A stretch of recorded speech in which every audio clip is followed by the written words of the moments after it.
Hello, fight fans. Seattle Mike, MMA with friends here. Everybody, hit that like button or I will switch out all your coffee with decaf. Don't forget to make sure that you are subscribed and ring that bell so you're notified whenever I drop a new video or go live. Guys, like for this Saturday, March 27th, Stipe Miocic versus Francis Ngannou 2. This is a very exciting fight for me because the very first fight was my first big fight companion, 43,000 views, less than a year on YouTube. So I was very, very happy by that one. We're going to go through the top 3 fights of this card because so far, unless they're able to plug some other matchups in at the last minute, which I believe they may be working on right now, this card is pretty top heavy with the co-main event falling out. But let's look at the odds here and see what do we have for bets here. Sean O'Malley versus Thomas Almeida. Sean O'Malley, a big favorite. Woodley, a big underdog against Vicente Luque. And then the champion, after winning the first match, once again coming in a slight underdog to Francis Ngannou. Now, don't go anywhere because after I do the breakdowns for Sean O'Malley versus Thomas Almeida and Woodley versus Luque, I have some poetry first. A poem I wrote for Stipe Miocic versus Francis Ngannou. This is something I think I did a few times towards the beginning of the channel or quite a while back. I thought I'd try to bring it back for this one because I feel like this event is so special. But let's start out Sean O'Malley, Thomas Almeida. And I'll just tell you guys as far as like odds, as far as betting, I'm not surprised by these odds. Thomas Almeida, I mean, he's just not generally at the level of Sean O'Malley. It's a little surprising that he's coming in against this lackluster of opponent compared to some of the opponents he's had in the past. Of course, he has been out for a while. He just served a 6 months reduced sentence from USADA. And it seems like it's been a year or so since he fought before this. But anyways, Sean O'Malley, I would lean towards O'Malley with those kind of odds. I'm not going to put $335 up to get every 100 because there's too many question marks with the guy coming back after that long a layoff. But I do expect O'Malley to get it done, and I expect him to get the knockout probably in the first round.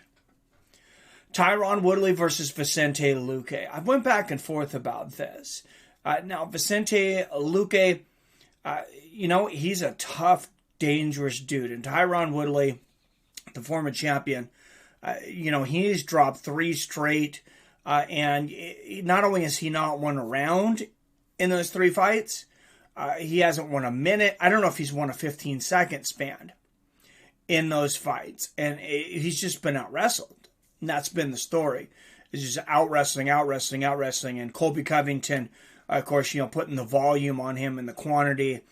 Vicente Luque, I feel like not only is he not quite the same level of Kimura or Colby or even Gilbert Burns, I also feel like this is a much different style of matchup. Vicente Luque, he's going to swing with him. This is not going to be get taken down and get held on the floor for 5 minutes every round, which Tyron Woodley has struggled with recently, which gives me a little more hope for Tyron Woodley because after losing 3 in a row, as convincingly as his opponents defeated him, and then he loses another one to Vicente Luque, 4 in a row. You look at that high salary and the cuts that the UFC has recently done, cutting Alistair Overeem, cutting Junior Dos Santos, 2 high-priced guys coming off of losses. You got to think that Tyron Woodley's his job is in danger. Now, I do believe he's going to be a better wrestler coming into this than Luque, But my biggest issue with Tyron Woodley is he just couldn't pull the trigger in 3 fights in a row. And unless he's going to magically get younger, what I've seen from Tyron Woodley is what I've seen from fighters in the past that have aged, and they've gotten to that age to where, like, they know what they want to do. Their mind knows what they want to do, but they just can't pull the trigger with their body. And I felt like Tyron Woodley looked like that kind of fighter the last 3 fights. So if he starts to exchange, which there's going to be shots, there's going to be spots to pick from Vicente Luque. I mean, this guy is very hittable. He will get in a war with you, and most likely that's going to be what he prefers. So there's spots for Woodley if he can pull the trigger. I think that's a big F right now. I'm going to lean towards Vicente Luque, unanimous decision or late knockout. I think if he really pushes the pace in the 3rd round, I think he can actually get Woodley out of here. So official call, I'm going to say Vicente Luque 3rd round knockout. Now we come down to the main event. And guys, I have been so excited about this. I actually wrote a poem. I will read that to you now. 2 of the baddest men ever, 1 belt on the line. Will Francis dethrone or Stipe once again shine? Champ is underdog once again to win by decision plus 700? The stage is set.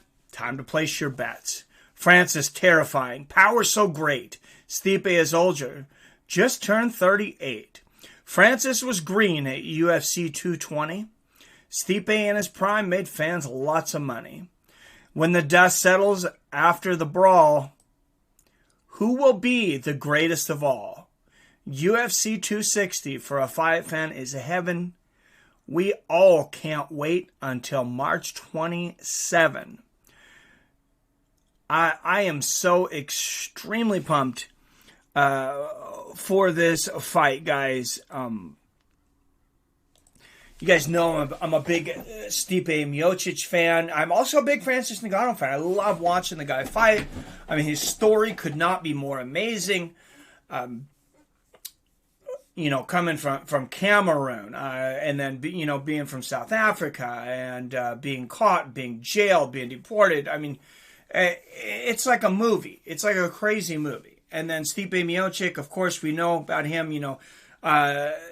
The firefighter, the father, the husband, the guy that he doesn't talk trash. He doesn't ever really say much bad about his opponents. And as much as I like Daniel Cormier, he really could have said some things after having to have eye surgery from those eye pokes. I would not have been able to keep my mouth shut. I guarantee I would have said a few things. So, keys to victory. Obviously, Francis Ngannou, scary, scary dude coming into this. He has been training with Kamaru Usman to work on the wrestling. And if people think, you look at Kamaru Usman, you think, man, that guy's huge. And, Francis Ngannou is so much bigger. So much bigger. Guy generally has to cut weight to make 265. I think he has been coming in a little lighter for some of the fights recently, but he is a big, big dude. So a lot of people think, what kind of training can he get training with Kamaru Usman? Because the size difference is so big. Well, Stipe is going to come in 230-ish, maybe. Kamaru Usman, if I'm not mistaken, he walks around at probably 205. This guy cuts a ridiculous amount of weight, of course, over several weeks. But walk-around weight, I've heard he walks around north of 200, and he's got some other guys in the camp he's been training with. You get a guy that hits like that, and then he has stellar knockout power. This could be like a Chuck Liddell in his prime, even greater possibly. And Francis he's just peaking. He's just hitting his prime. 34 years old.